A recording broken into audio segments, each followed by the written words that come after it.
Previously on the Vocal Minority. Are you part of the silent majority? Or are you part of the vocal minority? Motherfuckers, go! Attention, please! If America can be saved, and I don't know if it's too late, but it'll be through radio shows like this new kind. This shit here feels like a whole entire world collapse. The revolution will not be televised, will not be televised, will not be televised, will not be televised. The revolution will be no rerun, brothers. It's the vocal minority. The revolution will be live. Welcome to another episode of the Vocal Minority Report. It's your boy MC. As always, you could have downloaded any other podcast in the world, but you're here with us. I appreciate that. We've got a great show for you today. Our guest is a producer, director, and renowned raconteur. Ladies and gentlemen, please welcome the man behind Cocaine Cowboys, Dogfight, and The U, one of Miami's finest, Mr. Billy Corben, to the show. Thanks for having me, MC. Hey, no problem. Appreciate it. So how's it going for you today? I'm exhausted, but thanks for asking. Okay, all right. Is there a story behind your exhaustion, or is that just a part of your life?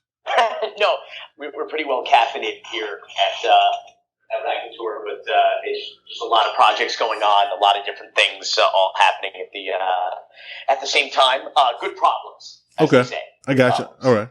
It can always be worse. We can have nothing to do. No doubt.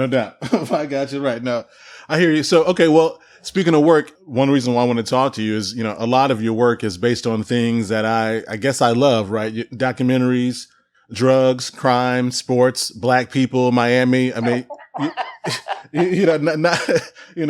hope you take that as a compliment, as I mean it. But that's so. I'm thrilled to have you on the show. Your films seem to resonate in the way you're such a good storyteller. But I guess I would ask you though. I said some of that a little tongue in cheek, but would you say that those are some of your main interests? Not to oversimplify what you're into. Sure, I guess if you would look at my list of hobbies on Facebook, it would be drugs, college football, and black people. Okay. That's fair. Well, that means then you and our audience would get along just fine, right? So, well, I guess there's not really a true question there, but is that? Well, listen, I think to maybe find this is an answer in search of a question, but I think what you're getting at is I'm. Me and my producing partners here, Alfred Spellman and David Sipkin at Raconteur, we're news junkies. We're also all either, I'm a native Floridian and a lifelong Miamian. They're both native Miamians, which is a rare species, or was anyway in our generation. Okay. But I think that we're also very intellectually curious, and I think what makes documentaries in journalism so interesting is you get to explore lifestyles and subcultures outside of your own. You get to learn something about the way other people live. I am not an athlete, spoiler alert, so I'm intrigued with a lot of the politics and the mechanics and the economics of particularly college sports and college football. So that holds an interest to me. I'm fascinated by the history and economics of really all black markets, particularly the illicit drug trade in Miami, because it as our thesis in Cocaine Cowboys stated, really kind of built the city as we know it and love it today. Right. And then, also, I think I make no apologies for the fact that I was born a white man in America, which means I won the fucking lottery. Let's be real about this. Okay. You don't get to pick your parents. You're born into this world and you got to play the hand you're dealt. Some people can take lemons and turn it into lemonade. Some people can take gold and turn it into shit. Right.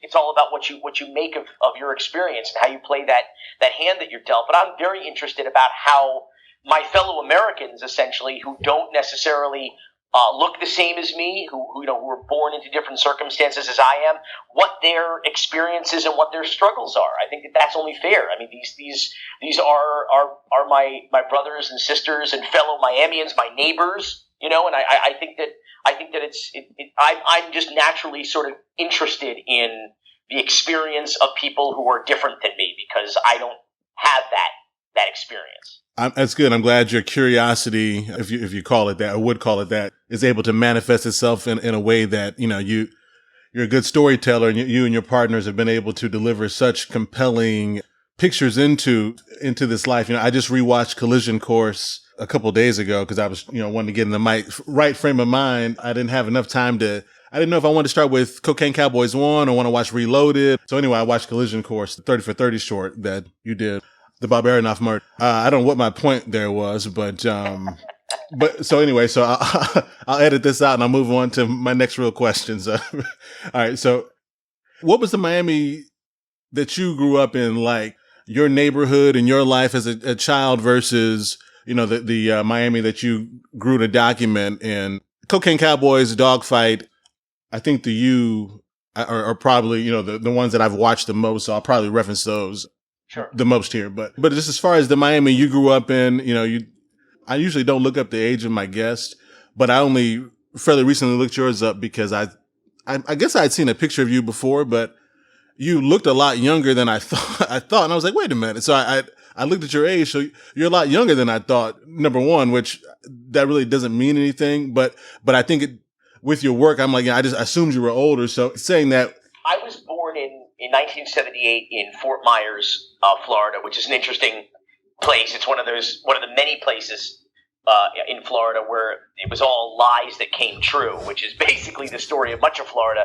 Starts out as a real estate scheme and then it works out somehow. They're able to drain the swamp, they're able to build infrastructure, and they're able to create a suburban community, and people for some reason move there. And so that was one of those places. Interestingly enough, Lehigh Acres in Lee County is named for Lee Ratner, who is the grandpa of Brett Ratner, the director, hip hop.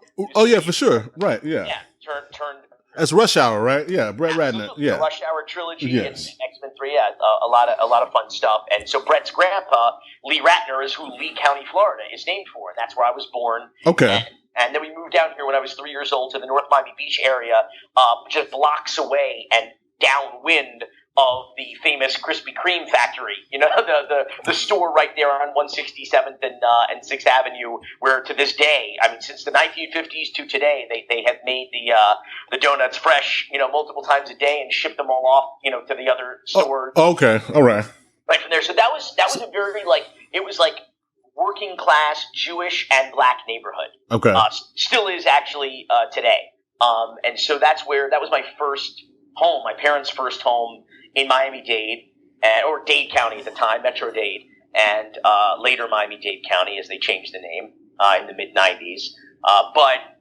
So that neighborhood was very funny, speaking of lies that came true in Florida, real estate scams. North Miami Beach is, I think, one of the only cities in the country with beach in the name that has no beach. Oh, wow, okay. Got a bunch of man-made lakes with crocs in them, but that's about the or gators, but that's about the extent of it. So wow. It's kind of another funny non sequitur. But so I had kind of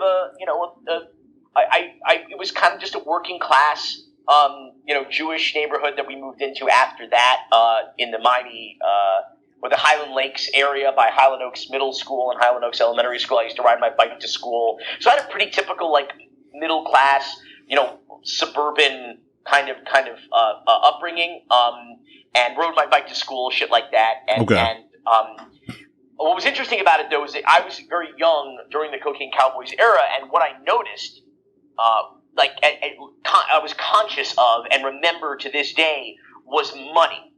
And what I mean by that is that in this working class neighborhood, everybody in the 80s was doing well, and these people were not in the drug trade. These were bankers or grocers or car dealers or real estate agents or hairstylists. Yeah, probably some dentists and right. Yeah, everybody who was just living in Miami at the time, a working person, was doing well. It was it was like the rising tide raises all ships. It was this perfect example of everybody got a toy. Everybody had a Porsche in the driveway or was building a new addition or a second story to their house. Just they had a little extra money kicking around, and it wasn't because they were in the drug trade. It was just because the economy of Miami, really in the midst and coming out of a worldwide recession, was booming, and people had extra cash. And what was cool about that is that it's the only real life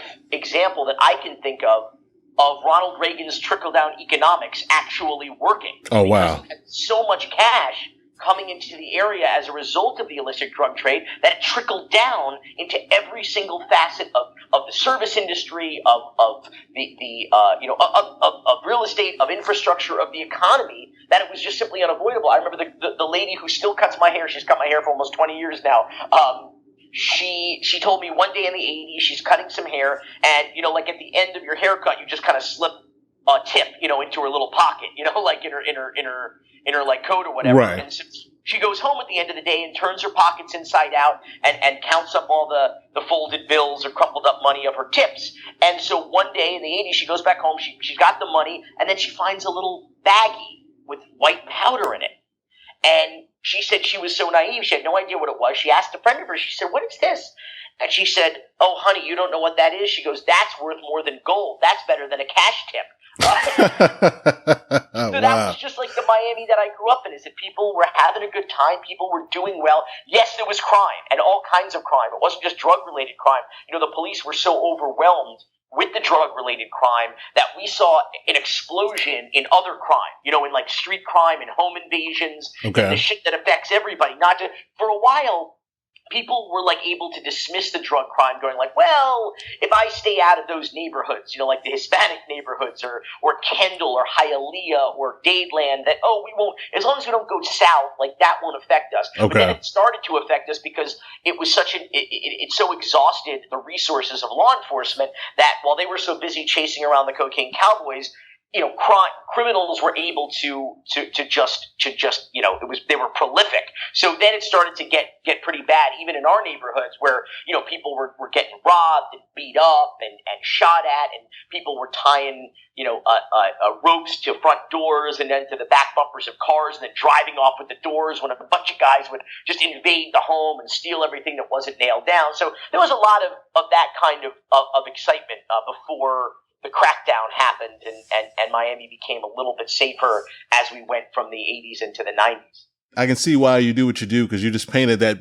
told that story so well and painted that picture. Because we've talked about Cocaine Cowboys a couple times here. Well, I want to touch on that, but I wanted to ask you a question, because I wanted to ask you about your storytelling and your love of film and how you became a documentarian. But before that, were you a child actor? Did you do some acting as a kid? That's right, yeah. When I was a kid, there was a lot of that kind of work down here in Miami in those days. I mean, you had a lot of casting directors. You had a lot of commercial projects here. Miami Vice was here. You had a lot of modeling shoots or catalog shoots. Like Miami was just, and then after as the 80s progressed, it just exploded on Ocean Drive. I mean, you had like the greatest, or I say the most beautiful women per square inch right. on Ocean Drive than anywhere in the world. I mean, you had the largest modeling agencies in the world eventually opened offices on Ocean Drive in the 90s, and you just had a lot of that kind of work. So I was not athletically inclined. My brother was a very gifted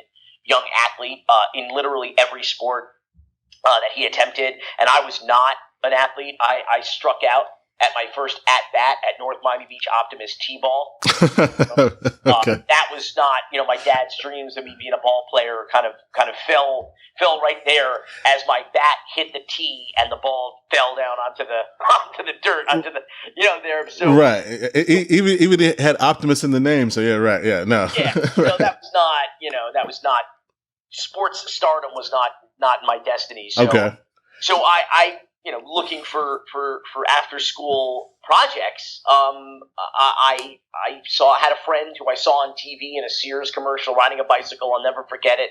And I was like mesmerized. I thought that was the coolest thing I'd ever seen in my life. I thought that was badass. And so I said, I want to do that. And so we started going out on auditions after school, and I did a national TV commercial for probably just about every product category you can name, cereal, sandwich meats, cleaning products, banks, fast food. I mean, you name it, toys. I did it, and then Ron Howard came to town, another former child actor turned director, and right. He was casting the movie Parenthood in about 1988 with Steve Martin and Keanu Reeves and who else? Mary Steenburgen and Rick Moranis, who was pretty cool, and right. then. what's his name? His name was Lee Phoenix at the time. He's now Joaquin Phoenix. I never knew his name was Lee. Interesting. Okay, I didn't know that. Yeah, the whole family was like River, Leaf, Rainbow. They all had those right. kind of earthy names. I think their parents were hippies. And, right.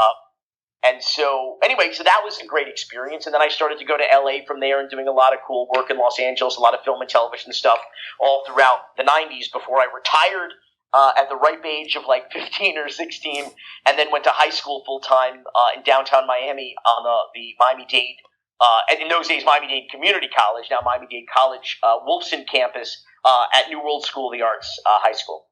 Oh, wow. Okay. So do you think, so do you have that kind of, I don't want to speak for Ron Howard, but that kind of child actor, does your love of film, is it the cliche kind of thing where, well, because I guess it's twofold. It's storytelling and being a filmmaker. So do you draw a connection between the child acting and then your love of, well, I assume your love of filmmaking and being in producing? Do you draw a correlation between the two, or is it just happenstance? Or how did you get into filmmaking? Well, no, I mean, I grew up as a film buff. My friends and I were always the weird kids who would go watch old movies, Billy Wilder movies, Hitchcock movies, and James Bond movies, from like the 40s and 50s. And okay, 60s. Okay. And so we were always those kids. We'd go home and ride bikes to each other's houses, and whose ever parents were the first ones to buy a big screen TV, and we watch the VHSs all night long, and so we were film buffs, and also kind of a little bit precocious. So we would watch some more sophisticated film. I mean, like, we were big Spike Lee fans when we were kids. Oh, wow. Okay. So we're watching a lot of pretty hardcore shit when we're barely double digits. So you were watching a lot of She's Gotta Have It when you were a kid? Yeah, and Do the Right Thing right. was incredibly profound, and then into the 90s with Jungle Fever and Mo Better Blues and Malcolm X. Right. Yeah. Right. Amazing. And then of course going to Malcolm X, which I think is way underrated. Also came out at a time when, like, JFK, a lot of big sort of historical epics were coming out that sort of overshadowed it. And so so we had a lot of very disparate influences. And then I was working in film as a kid and loving it. And I think there's no question that Ron Howard was an incredible influence on me. I got to interview him just a few years ago. We did a mini-series for VH1's Rock Docs series. It was one of the last Rock Docs in that 12-year series. Right. It was called The Tanning of America, One Nation Under Hip Hop. Okay. I've seen that. Right. Okay. Based on a book by Steve Stout. And so I got to interview Ron Howard for that, along with his producing partner, Brian Grazer, who did 8 Mile with Eminem. And so he's got the big crazy hair, or not crazy hair, he's got that spiky hair. Yeah, the spiky hair, exactly right. Yeah, so I'm talking to Ron Howard about it, because we're talking about how Happy Days was up against Good Times in the same time slot. And they talked about how JJ was blowing up in American pop culture, and that's when they started to, when the Fonz on Happy Days started to wear the leather jacket, and he started to become, the more popular character. Right. He was like the rebel, he was as close to a black guy as they had, I guess, on Happy Days. Right. Because he wore a leather jacket, wore a motorcycle. Yeah, I guess, Richie didn't have any black friends, huh? Yeah, I don't think so. Right. So we're talking to Ron about that, and I got to tell him, which was really important for me, to say, listen, I worked with you on Parenthood. It was a profound, life-changing experience for me as a kid to be on that set, to watch the way you worked. He knew everybody's first name on the set and greeted everybody that he saw in the morning. He was just like a great guy. It was like, and he really bucked the stereotype of child actors that, like, descend into drugs and sex and, all the horrible, like, stereotypes of that, and like, I got to work with Corey Feldman, who was like the stereotype of that, right. Later on in my career. And so anyway, I just, long story longer, I got to tell Ron that part of the reason why I'm here directing this and interviewing you for this is because of you, is because of the impact and the influence that you had on me. So I think there's no doubt, that being a child actor, as it were, significantly altered the course of my life and pushed me into. I knew I didn't want to act But I knew that I wanted to become a storyteller and a filmmaker. That's pretty amazing because, I mean, that sounds like more of a literally a Hollywood story and not a Miami story. But I guess I didn't realize as much production went on down there. But that's very cool, though. I'm glad to hear that inspiration, especially with someone so notable as far as Ron Howard goes. Okay, so with Cocaine Cowboys, it's interesting because I love the film, and I think we've kind of touched on what it's about. But can you give a description for the unfortunate ones in the audience who have not seen the great documentary? It came out in 2006, right? It did. Yeah. Yes. Yeah. So for folks who haven't seen it, I don't know how they haven't seen it, but it's funny because, well, really, because it's one of those, especially now with Netflix. That's probably where I saw it. I probably saw it back in 2007, I'm thinking. But anyway, yesterday, though, I was listening to one of my radio stations in Dallas, The Ticket. They were talking about you, and they were talking about the movie just happened. I knew I was going to talk to you today, but I guess J-Lo is making a movie about Griselda Blanco, or she's going to play Griselda Blanco is what I heard yesterday. So they were talking about that, but of course it just led to them gushing over how good Cocaine Cowboys is, both 1 and 2. So with that bit of a setup, if you tell folks about Cocaine Cowboys. Cocaine Cowboys is essentially, the cocaine trade in Miami in the 80s, and how the narco dollars generated from that business really helped to build the modern city of Miami. And it's all told, obviously, in the first person through, we have a cocaine wholesaler, a cocaine smuggler, a hitman, some high-ranking police officers, lawyers, journalists, etc., and they kind of form a mosaic. Each one of those folks is a little tile in the mosaic, and when you zoom out, you've got, I guess, the skyline of Miami there. That Miami is sort of the main character, I think, in Cocaine Cowboys. That's exactly right. It definitely sheds a light on it. I wouldn't have known any of that story, really, in that. And then also, and just knowing, and you talked about it already too, but just and now the legacy in the film highlights it pretty well, that the Miami we know today is a lot of extension because of the cocaine trade. And when you really put it in that perspective, especially with the hairdresser story you just told, it's just like, I never would have thought that how that small area could be so impacted by cocaine, really, and then all the violence and all the negativity.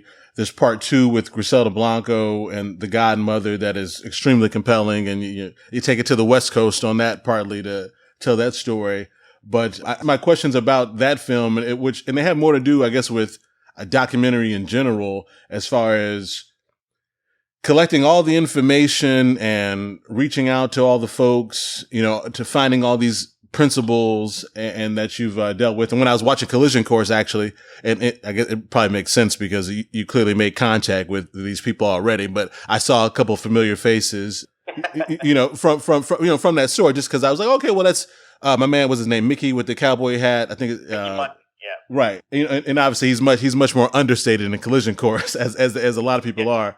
But, and that's a great story too. Cause I don't know anything about Aronoff and powerboating and the CIA. So, as far as how you go about finding those people, you want to tell that story, but how do you go about starting the process and collecting all that information and finding these people to speak with? Well, like Cocaine Cowboys in particular, you have to, it starts out, you have to, want to tell that story. And we did, for us, it was like the story of our childhood. Right. In Miami. So first, there's a will is a way, and we needed to know how to tell that story, and we wanted to do it in the first person. If we didn't name the company Raconteur, we would have named it First Person Productions. Because to me, it's all about I and we, not they and he. You don't want to have people come on to your show and talk about other people. You want the actual people to come on. Of course, right. And talk about themselves and their own experiences. So that's what we wanted to do. So we knew that we needed certain archetypes, so to speak. We knew we needed each of those characters, for lack of a better term, interview subjects that I told you about. A wholesaler, a smuggler, a hitman, etc.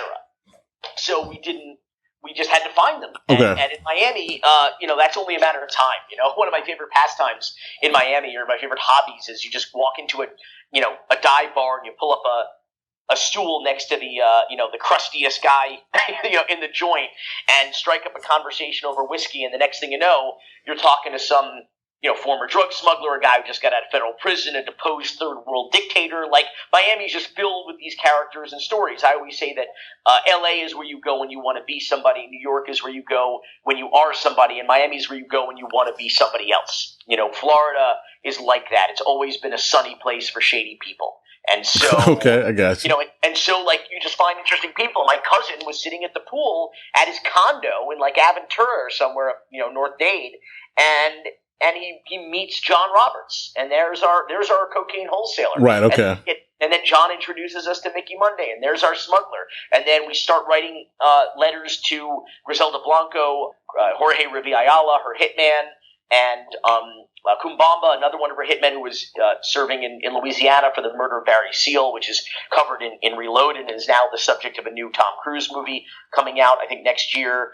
So we just started to reach out to people and started to collect the interviews and do the public records requests and Florida Moving Image Archive and get all that extraordinary, dozens of hours of extraordinary local news coverage that you see in the doc, and then spent over a year in my apartment with David Sipkin and I editing it, trying to edit it all together. Wow. Okay. It's all very fascinating. As someone, who cobbles together just a few things to make a show, like your process and obviously the scope of what you do is pretty fascinating. So with that, did you ever have any issue? Was everybody pretty cool? Has enough time passed? Was everyone relatively open and ready to tell their stories, or how much work and additional effort is there reluctancy, or I'm sure it varies from person to person, subject to subject, but overall, what's the kind of level of anxiousness or willingness to tell the story versus reluctancy? Well, that's a good question. Different people, obviously, right. We're in different states. I mean, there's no doubt that when we come into your life, documentarians in general, we're probably there to ask you about some kind of traumatizing or embarrassing part of your history. Those tend to be the stories worth telling and the stories that we tell. So people are definitely you get greeted with different responses. Sometimes it's people are hanging the phone up on you or slamming a door in your face, and sometimes people are a little bit more open. And we were dealing with, as you said, I think sufficient time passage. Number one, people had been out of jail and or dead for a long time, and so we were fortunate enough to approach. Most of the people that we approached were willing to talk with us. Then there were some people like Kumbamba, for example, the hitman who actually died just a couple of years ago in prison. He was serving a life sentence in Louisiana for the murder of Barry Seal and couldn't talk about the crimes that he was involved in Florida because there's no statute of limitations on murder. Florida has the death penalty, and he was concerned that if he spoke candidly about those crimes, that he could be indicted and extradited to Florida and stand trial and even get the death penalty. So he wasn't able to give us an interview. Jorge Riviala, who we interview in the movie in Cocaine Cowboys 2 and Reloaded, he had a very unique plea bargain with the Miami-Dade County State Attorney's Office. Is he the one that? I guess you interview him in jail. He's the one that got. What did he have a relationship? Is that the one that had the relationship with the woman in the? Yeah. Okay. He had phone sex with secretaries at the State Attorney's Office that ultimately kind of led to the implosion of the case against Griselda Blanco, which originally was a capital case. So it was 3 death sentences she was looking at because there was 3 capital murder charges, and then eventually they pled her out. She served about not even 20 years and was released and went to home to Columbia, a free woman, until she was murdered just years ago in a drive-by. Yeah, that was a motorcycle, right? Rolled up on her. Yep, a motorcycle machine gunning. Yeah. So anyway, Jorge Riviala was in a unique situation because he had this plea bargain where he could speak to all of the murders that he committed in Miami-Dade County. They were all covered in his deal, which meant that he could repeat to us what he had already told prosecutors under oath in his deposition. Interesting. Okay. The People versus Griselda Blanco, and so that's what he was able to do in our interviews together. Okay, wow, okay, yeah, no, that's good because I always wonder, how that comes about, as far as the candidness of some people, but you explained it. It has a lot to do with the certain deals and where they are. So for him, what's in it? What's in it for him? Probably the further notoriety and to do something different during his day, I would assume.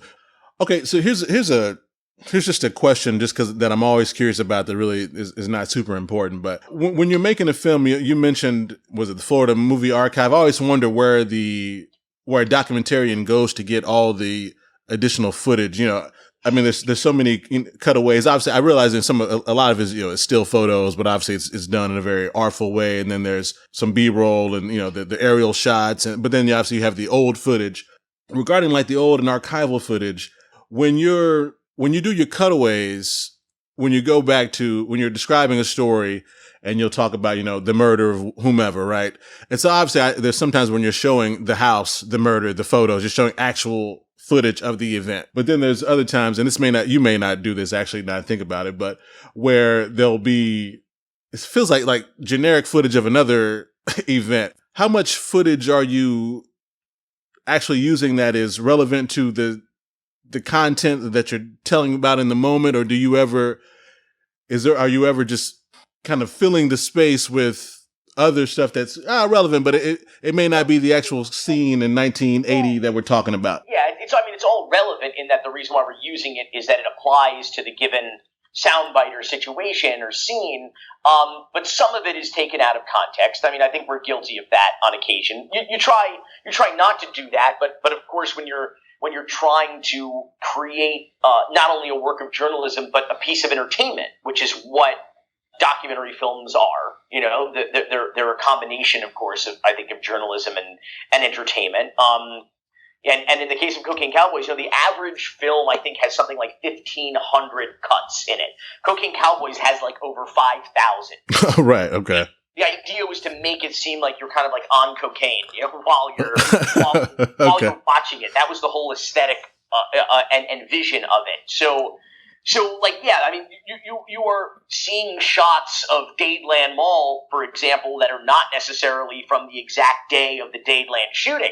For example, when we're talking about violence in the streets of Miami, you might be seeing shootings from not necessarily the city of Miami, but from a neighboring municipality, for example. Yeah, there's definitely some footage. You try not to, and you certainly don't want to take things out of context where they will mislead the audience or misrepresent facts. But if you're attempting to present facts and you need footage that supports it, yes, sometimes you'll see stuff out of context, and sometimes what you'll see are recreations, which we often do in documentary filmmaking. You'll see things right. that are actors essentially, recreating what we're trying to depict. So Cocaine Cowboys was like a collage, of mixed media collage of every conceivable format of the last 50 years of film and video and sourced from anywhere we could get it, and then we shot our own material, sometimes on film, on different stocks of film, on Super 8, so it looked a little bit older and shittier, on Super 16, I think there was some 35, and certainly some video as well. So there was a lot of work and mixed media and stuff that went into Cocaine Cowboys. So yeah, occasionally you're going to see a shot that might be slightly out of context. I know you're not Michael Moore, but as far as point of view and perspective goes, when making a documentary, do you ever worry about perspective or point of view, at least as far as how the audience, obviously the film has to have a point of view and perspective when you make it. It's your vision, it's your thought. But as far as what the audience may receive and any feedback you may get as far as, how you presented this story, victim may have certain or, other people who were involved around that time. Do you worry about that when you're telling the story? And then I guess the second part of that question is, what sort of feedback, if any, I guess negative wise, do you or have you received when you produce any of your films? Well, I think so we try to be as objective as possible when we approach a documentary. I think Raw Deal, A Question of Consent, our first doc, which was about the alleged rape of a stripper at the Delta Chi fraternity house at the University of Florida in Gainesville. That was our first doc. It went to Sundance, making us the youngest filmmakers in Sundance history at that time. Oh, wow. This is back in January of 2001 when it premiered. And so part of the effect there was that we had an interview with the exotic dancer, we had interviews with the fraternity men, and then we had a videotape of the alleged assault. And reasonable people saw that movie and that documentary, and they disagreed about whether or not she was raped or not. And wow. they would argue about it using, interviews and footage right from our documentary as evidence to prove their point on either side of the argument. So, and a lot of the reviews called it like a triumph of objective reporting, because some people would change their mind. They'd see it once, they'd think one thing. They'd see it again, they'd totally change their mind. Some people would change their position multiple times during the course of the movie. So we try to present it again. We want to present things in a watchable way. You don't want people to be bored. Of course. Otherwise, they're not going to sit through the whole thing,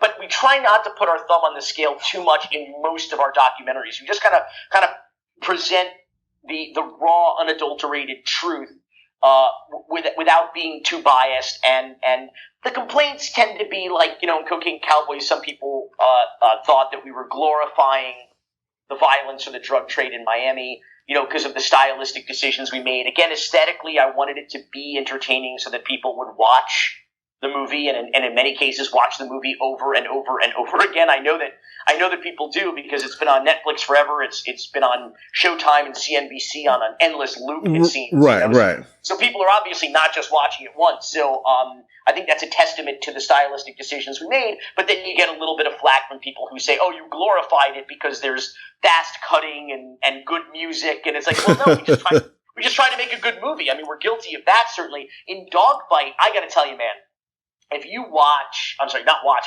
and this is true of the comment section anywhere on the internet, YouTube, Facebook, anywhere where crazy people lurk, right, and have no shame, or in fact proud or gleefully ignorant. Yeah, they let it all hang out. Yes, and I could make a documentary about the Netflix reviews of Dogfight. Oh wow, there is just some crazy shit on there, and people who they're not even critiquing the movie, which I kind of resent because they're giving it 1 star, but the first thing they'll admit is that they didn't even finish watching the movie, or maybe they only watched the trailer, or they won't even review the movie. They'll just give it 1 star and then basically spend a paragraph attacking black people. And just crazy. And you can't cure crazy. You can't talk to crazy. No.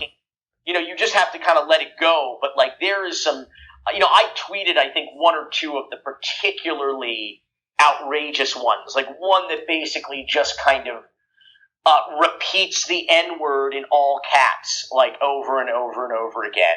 And just crazy, hateful people who don't even, and I don't even know that Dogfight does have a message. It's just kind of here's the lives of these men. Yeah, here's a story of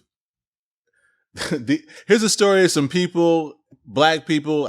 Here's some stories from Negroes in the P. Ryan district, which you've never heard of in Miami. And this is what they do. This is the one man story. And so I don't know what people would expect. So I don't mean to cut you off, but I'm just what do people expect when they're going to watch the movie?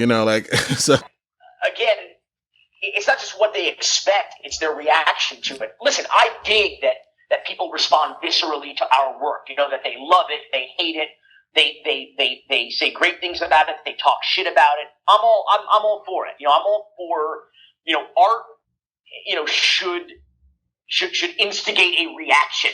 If you feel nothing, then what was the point of watching it? Of course. What was the point of making it? I love that people watch our shit. I love that they feel one way or another about it. As long as you are moved to feel something. How many times we go to these movies, man, where you just kind of sit there and your eyes glaze over and you're like, this is the same superhero shit I saw last week. You know, it's the same plot points. It's the same villains with different names and different special effects. But it's just this, I'm watching another American city get destroyed by aliens or robots or whatever the fuck it is. And you just feel nothing. You're just kind of numb. And I'm like, I watch stuff to be moved. You know, I want to feel something, even if it's anger or hatred or whatever it is. I want to be moved in some way. I want to feel something. I want to know that I am alive. You know, not that I'm just here like a sheep treading water and just feeding some machine that makes the same shitty movie over and over and over again. You know, I want to support art and storytelling and filmmaking that moves me. And so I like that people feel passionate about it. I always say, like, I feel people who say, oh, I never read the reviews of my stuff. I think they're lying. I try to read all the reviews that I can, and I read the bad ones twice if I have time. Because that's where you can learn something and grow, right. You know. And I don't mind a bad review. I hope they'll be constructive. But man, some of the shit, particularly about Dogfight on Netflix, is just pure hate, and not about the movie, but about the people in the movie and about the lifestyle and about their life decisions and about the world and the neighborhood and the community that they were born into and trying to make the best of. The inability of people to empathize with people who they can't relate to is despicable to me. It's shameful. I think it's one of the most embarrassing things about the gluttony and excess of America, that we are such a rich and spoiled country that we can't even look around us, see the inequities, see the differences in people's lives and experiences, and then not be able to go, you know, I might not be able to understand that, but I appreciate it. I sympathize with it. I empathize with it. I can at least acknowledge that I don't understand the circumstances under which you are forced to make the decisions that you make. You can agree or disagree with them, but just acknowledge that you don't know, you know, until you've walked a mile in another man's shoes, that you don't know. But people just want to judge, man. They just want to judge based on absolute ignorance and no knowledge of a situation. And then just publish it on the World Wide Web for the, you know, right, yes, right, for everyone to see. With, you know, ain't no shame in the comment game. And I got to tell you, you know, I don't like when they're anonymous. I just say sign your name to it. You know, own the hate. Own the hate. You know, like if you're going to be racist or a hater, just own it. You know, be proud of it and sign your name to it. So at least I can respect you, and at least we know this crazy. Stay away from this crazy son of a bitch. Right? Yeah. Why keep it under wraps? We really have to worry about you. Yeah, no, just put it out there. You know, and what's so weird about that?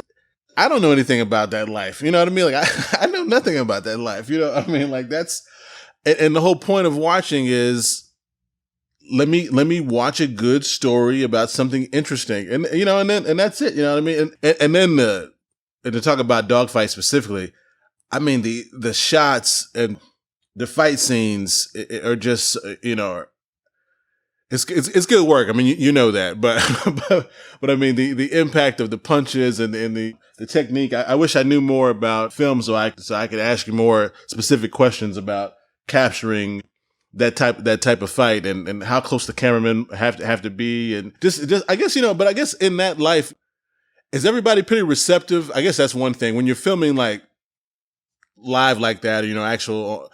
Is everyone pretty receptive to you all coming around, your crew? I don't know how big your crew exists and something like that, especially when you're filming like a backyard fight. But you know, is everybody pretty cool, or, you know, is it because, you know, Dada 5000, you know, you got one guy that kind of gets you in, and then everybody else is pretty cool? Or do you ever run into any, even with Cocaine Cowboys, any work you do with any like real major flack, just a problem that you've had while making a film? Well, we've had every kind of problem. Which problem are you talking about? Hey, we got some time. Give me the good ones. Give me the good stories. You know, on Cocaine Cowboys 2, Hustling with the Godmother, we got chased by a guy with a gun, I believe twice. Not the same guy, but we got, you know, just being around Brookfield Village and in Oakland, it was some rough territory, and we were running around with cameras and everything, and so people didn't necessarily like that we were pointing in their direction and wanted to push back or at least get us out of the area, which we did quick. So, all the way to, the police showing up on Dogfight. But that turned out to be nothing. That's actually in the documentary. Right. Yes. Right. See that. You don't get to see us really running away from a gunman in Cocaine Cowboys 2, because I think we stopped filming and just ran, jumped in the car and peeled out. And what was funny about it is that Charles Cosby, who was the primary interview subject in Cocaine Cowboys 2, he actually saw this guy. We went to his first apartment where he sold crack from. And there was a guy standing up on it was an exterior corridor. It was a 2-story building, or if I recall correctly. And there was a guy standing up on the second landing, of the second floor, right. and just kind of chilling and looking at us. And we were filming this interview where Charles is standing on the street talking about where we are and what he used to do here. And in the background is this guy, standing up there, way in the background. And so Charles kind of keeps turning around, and he finally sees him. I guess he makes eye contact or something. I see the guy go back into the apartment, and Charles very casually turns to us and says, "Oh, he's going to get a gun." and we laughed because we thought that was funny. And Charles has a kind of deadpan way about him sometimes, so we just didn't. Turns sure as shit. The guy comes out brandishing something in his hand and aiming for us. I mean, headed right for us. Damn. So we're like, peace out. Right, I'll holler at you, right. So that was pretty fun. Okay. Yeah. All right, so let me ask you the question that everyone is dying to know. What the hell is up with Florida? I follow you on Twitter, so, well, you know that, but so I love it because you're not shy about posting and offering commentary on the things that happen in your state. And mind you, full disclosure, I'm from Texas, so I can't throw too much shade because my state's not as, it's, I feel like you guys are a little crazier, but we're close, we're kind of 1 and 1A. Only a little. Hell yeah. When I see a headline these days, I can pretty much tell from the headline whether or not it's Florida. But odds are, if it ain't Florida, it's Texas. Exactly. Let's be real about that. You have some crazy-ass headlines exactly. out of Texas.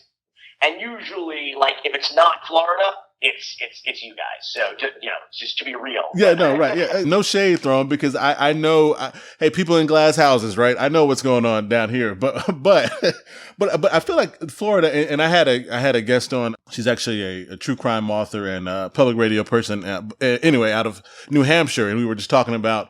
She was talking about all the dark shit that happens in New Hampshire, and some of it was the remoteness and just some other things we discussed. But with Florida, Anyway, so as a native Floridian and as one who literally documents and is a historian of that state and certain areas, obviously with Orlando, all due respect to those incidences here recently, but what do you if you had to offer your opinion? I'm sure you thought about it ad nauseum at this point, but what's up with Florida? What do you think it is about what's going on down there or over there? It's a good question.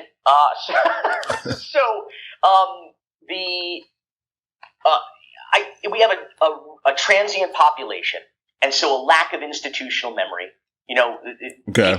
People don't really stay here too long, so people don't remember anything, and so you kind of get suckered into and suckered by the same people over and over and over again. So that's a problem. Right. And we also, it's so hot, and people are just chilling down here, that they just don't care about the institutional corruption. They don't really know what to do about it, so they just kind of don't bother about it. They think it doesn't affect them, or at least they want to know how they can be a bigger part of it so they can get theirs. And that's the other thing too, is that we're I think this is true.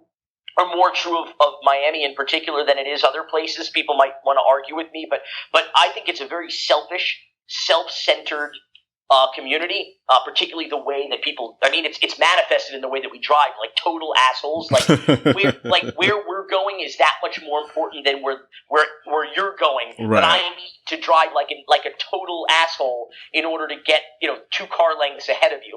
People just and I always say that's why we call it Miami, not your Amy or our Amy. It's my fucking Amy. With the Y. Okay, I've never seen that. I got you. Okay. Like, they're assholes, you know, and it's a shame because Miami is a collective experience. It's like we're all in this together, you know, and it would be nice if we could kind of work together to make to create a better Florida or leave a better Florida behind than the one we were born into. But that gets more and more challenging. Miami in particular, let me just tell you, because we have like 34 different municipalities down here. So you're born and raised in the county of Dade. Well, where the hell is that? Aventura, Miami Gardens, Hialeah, Westchester, Sweetwater, Aventura, Miami Beach, City of Miami, Coral Gables, Pirine, Pinecrest, right. Homestead. I mean, these are all in Miami-Dade County. These are all like separate governments and separate mayors and in many cases separate police departments. It gets so confusing. There's like no accountability. You know, there's no centralized government, so there's no standards, and people can just get away with shit in every nook and cranny and corner of the place, and nobody's really looking after them. There's not enough media to uncover all the fuckery. You know, that's what we call it, Florida fuckery. That's the genre. You know, right. There's not enough media to uncover all of it. There's not enough people who care. So it just becomes this kind of perfect storm if you want to act a fool. You know, if you want to be a corrupt politician or a Ponzi schemer or a Medicare fraudster or a serial killer or a lawyer or a trauma doctor, a filmmaker, a journalist, a storyteller. It becomes just like I think we all remember the immortal words of Tony Montana when he described Miami as a great big you-know-what just waiting to be – I mean, like It's Casablanca. And that was 30 years ago based on something like 5 years before that. So, right. So, right. So just, and it's not getting any better. I got to tell you, that's the thing. People will say, oh, no, it has gotten better. But really it hasn't. It's just gotten maybe a little bit quieter. Okay, okay. So it's a shame is what it is. Because this is a great place with great potential. And I would love to say that it's getting better just from a corruption or fuckery standpoint, but it's really not. It's really not. It's still a great place, but I don't think that it can ever truly uncorrupt itself. It's just such a great place to be corrupt that it would almost be a shame if it fixed itself. Okay. You know what? I kind of like that. Florida, a great place to be corrupt. And in parentheses, don't fix yourself. Yeah. Okay. No, I like that. Okay. Well, in the last 10 years, or even since you did Raw Deal, but since Cocaine Cowboys, what do you think about America's appreciation and newfound respect for documentaries? I say that just because maybe I'm narcissistic, so I project everything on me, but I feel like, since about that time frame, and maybe when I discovered Cocaine Cowboys, like I've just elevated, or there's been so many, obviously, I mean, Michael Moore, Morgan Spurlock, Billy Corben, with all due respect to each person, obviously, but you guys are household names as documentarians, I guess is my point. So what does that mean to you? And I guess we can wrap there. I know you got to run. Well, I think you're right. I don't know that Cocaine Cowboys was the game changer in and of itself. But just for me. Right. Well, no, but I think you're right in that when it came out, around that time in the mid-aughts, at 06 there, I think it was definitely there was a shift in the culture or in the pop culture. There was a shift in the tastes of audiences that went a little bit, or that shifted a little bit more towards nonfiction.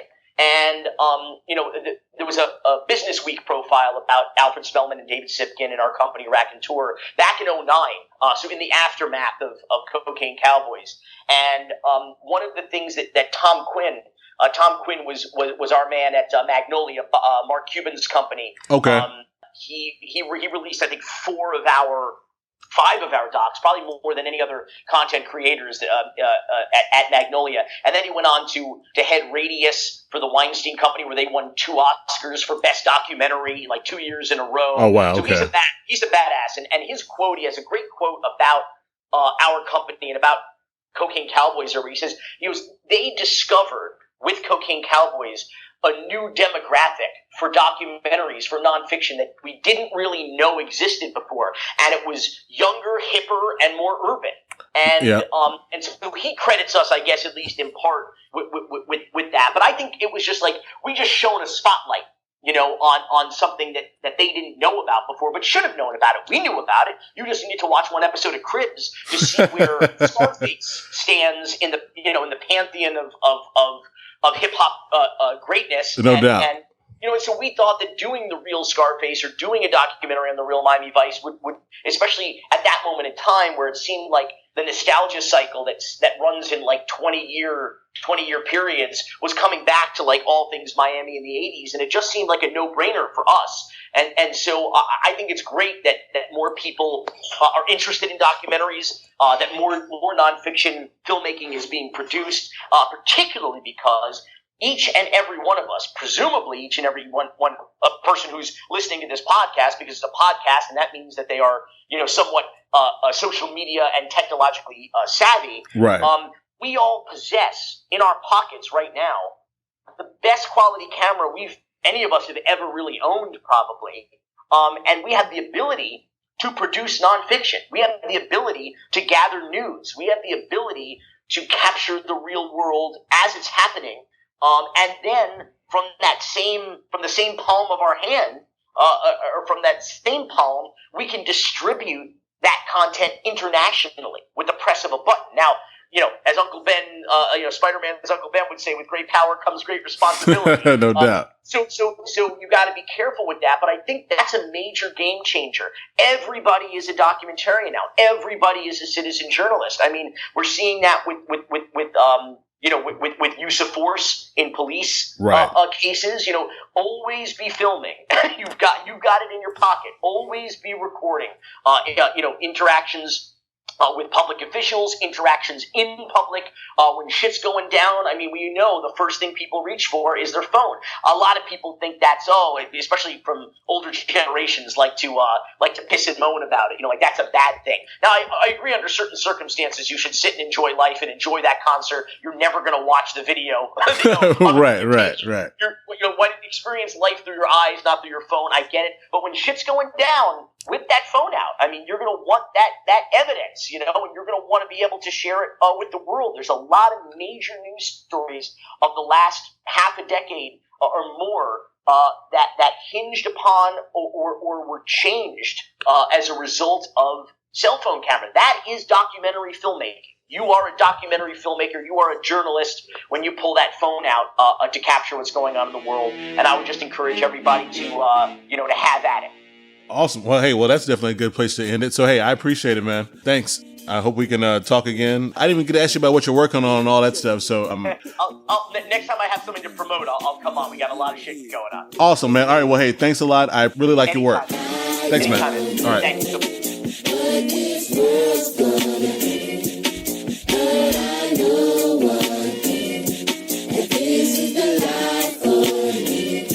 Cause I'm a thug. Baby, cause I'm a thug. Wouldn't change for the world. Cause I'm a thug. That's right. Baby, cause I'm a thug. I'm hot. Yeah, check it out. Hey, welcome back. Hope you guys enjoyed that episode as much as I did. Really love speaking with the great Billy Corben. Fascinating guy, as you heard. Tons of perspective, wit, thoughtfulness, storytelling is great. So make sure you check out his and Raconteur's work. You've got the U and the U Part 2. Those are the ESPN 30 for 30s. He's also got the 30 for 30 shorts. He's got a lot of stuff, but on Netflix, you can definitely find, in addition to those 30 for 30s, you can definitely find Dogfight, that's DAWG. And then there's, of course, Cocaine Cowboys 1 and 2 with the Godmother. And then you've got Cocaine Cowboys Reloaded. So my man is killing it out there. So make sure you check him out, support him. At Billy Corben on Twitter. Make sure you follow us on Twitter at Vocal Report. You can send an email to the show, vocalreport@gmail.com. Comments, questions, concerns, topics, guest ideas, anything you have. Go like the Facebook page, facebook.com/The Vocal Minority Report. And then there's also that pesky iTunes. Please go to iTunes podcast app. Go there. Believe it or not, iTunes is the largest place for podcasts. You get the most exposure, the most kind of growth factor from there. So the ratings and reviews are very helpful. So if you wouldn't mind going there, tell a friend. We appreciate it. Support Black podcasts. Make sure you check out everybody. We'll holler at you next episode. Peace. Baby, 'cause I'm a thug. Baby, 'cause I'm a thug. Wouldn't change for the world.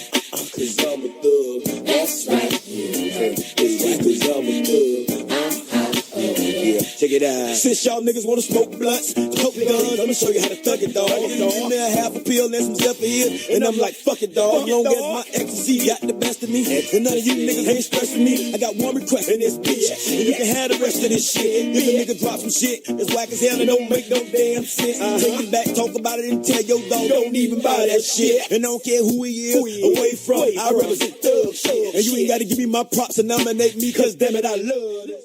This has been a Vocal Neighbors production.